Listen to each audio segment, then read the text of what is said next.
Muy buenas noches, abogada.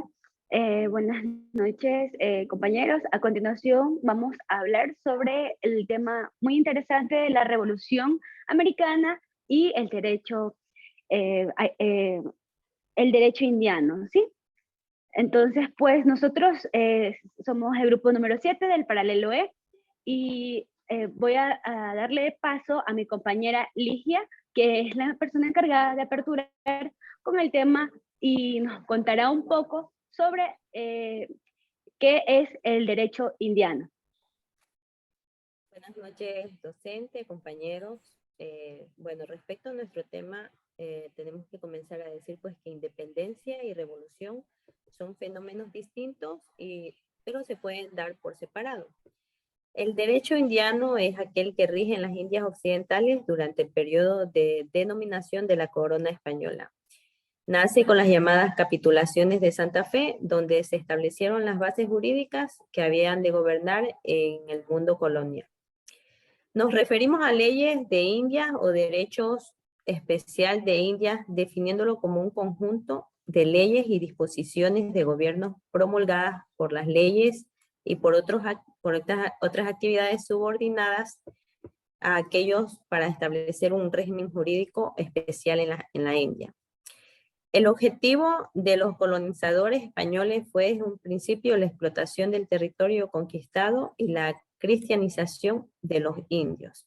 Cabe destacar que este sistema del derecho indiano y la Revolución Americana pues fue un sistema muy agresivo donde hubo muchos asesinatos, la esclavitud pues era lo que imperaba en los indígenas y en la cual pues ellos se aprovecharon de la ignorancia en ciertas cosas que los indios en ese tiempo no sabían y donde les inculcaron pues que la religión debería de ser una de las bases primordiales para ellos poder subsistir.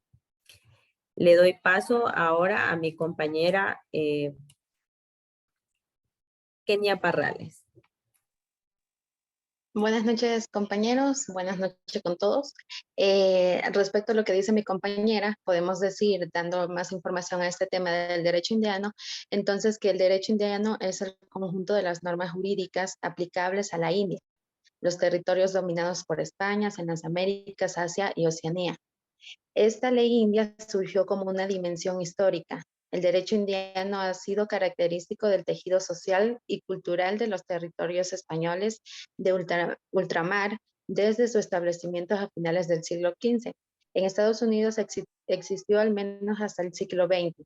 El derecho indiano es importante porque en la conquista de los territorios americanos y su incorporación a la corona española, requirió de una estructura administrativa y legal para lograr un control efectivo sobre el territorio y regular las relaciones en los pueblos indígenas. Le doy paso a mi compañera Zulay Pérez. Gracias.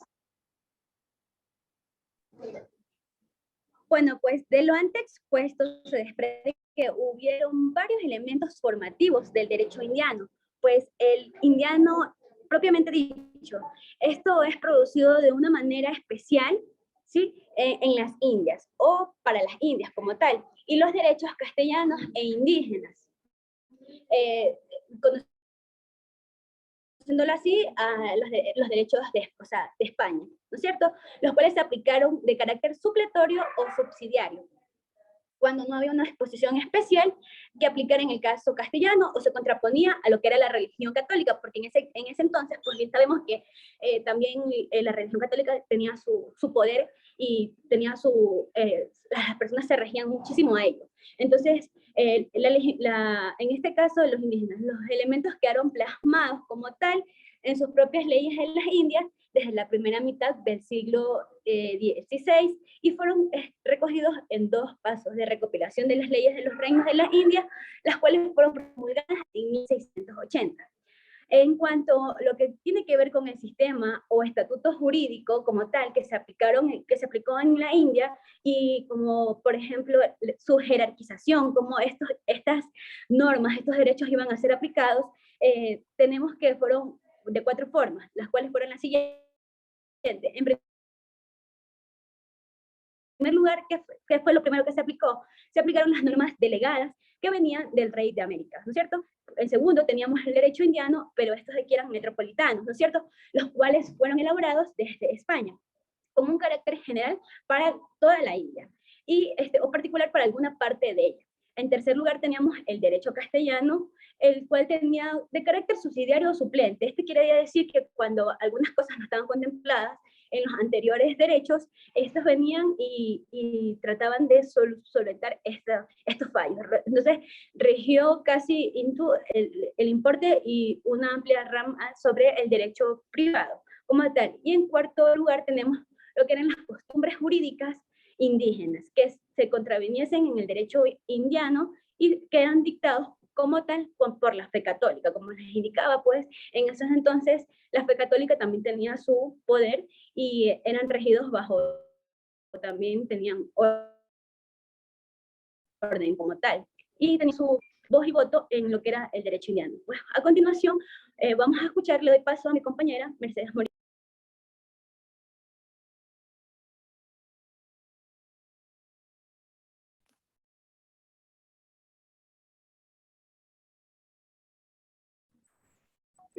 Muy buenas noches. Por la ausencia de la compañera Mercedes, a continuación voy a hablar un poquito sobre lo que es la Revolución Americana. La Revolución Americana es el nombre historiográfico del proceso político-militar que inició en el año de 1765 y culminó en 1783 con la independencia de los Estados Unidos. Un grupo de rebeldes enfrentó al mayor imperio de la historia y entre ellos no solo estaban los padres fundadores y futuros presidentes, sino que también los héroes olvidados que también desempeñaron su papel, hombres y mujeres cuyos extraordinarios actos de valentía y sacrificio son la auténtica historia de la Revolución Americana.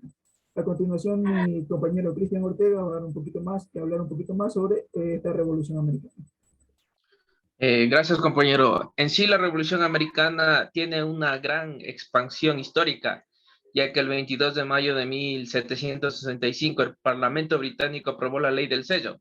¿Qué quiere decir con la ley del sello? Fue una ley del Parlamento británico que supuso un impuesto directo y específico de las 13 colonias americanas británicas, que quería que la mayoría de las materias sean impresas en colonias con papel sellado, producido en Londres, timbrado con sello de un fiscal. En octubre de ese año, las colonias se reunieron con el Congreso de la Ley, sin que tuviesen una nueva representación en los organismos.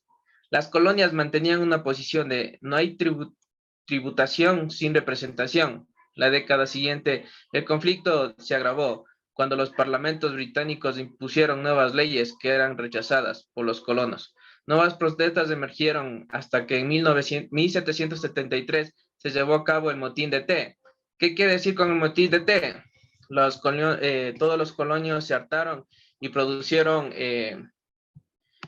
productos que llegaban con impuestos añadidos en té. Un grupo de colonios decidieron asaltar un cargamento de té en la India para que ese té sea enviado al mar, puesto para que tengan que no pagar ningún tipo de atribuciones ni impuestos ante los colonos. A continuación, mi compañero Fabián Narváez explicará un poco más sobre este tema. Muchas gracias, compañero. Este tema de la Revolución Americana se divide en dos partes. Primero, la Revolución Americana en Estados Unidos y luego, pues, la Revolución Americana en lo que se conoce como América Latina.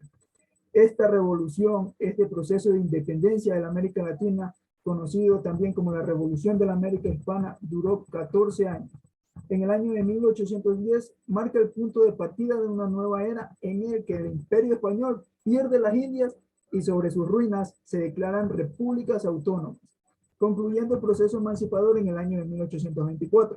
Las colonias españolas en América comprendían un vasto territorio que iba desde California hasta en América del Norte hasta Argentina en América del Sur.